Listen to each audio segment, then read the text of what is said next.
اقوام متحدہ کی جنرل اسمبلی کی کمیٹی سے خطاب میں ملیہ لودھی نے کہا کہ وزیر اعظم کی پالیسیوں کا مقصد معیشت میں نئی جان ڈالنا ہے۔ ان کا مزید کہنا تھا کہ حکومتی اسٹرکچر میں بہتری، احتساب، شجرکاری، صحت اور تعلیم میں اصلاحات، زراعت کا فروغ، سستی توانائی اور پانی ذخیرہ کرنا نئی حکومت کی ترجیحات میں شامل ہے۔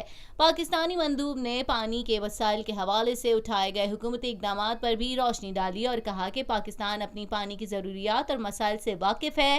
ہم نے حال ہی میں ایک نیشنل واٹر پالیسی تشکیل دی ہے جس کے ذریعے پانی کو محفوظ کرنے کے لیے وسیع پیمانے پر منصوبوں کے حوالے سے کام جاری ہے۔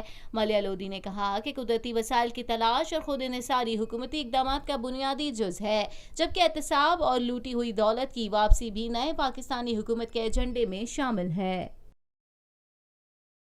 پاکستان میں پہلی مرتبہ حالات حاضرہ کے مختصر مگر جامع پروگرامز، خبروں، تبصروں کے علاوہ دیگر سماجی، تجارتی، ثقافتی، تفریحی، معلوماتی، مذہبی، تعلیمی، صحت اور بچوں کے پروگرامز صرف TNN TV پر۔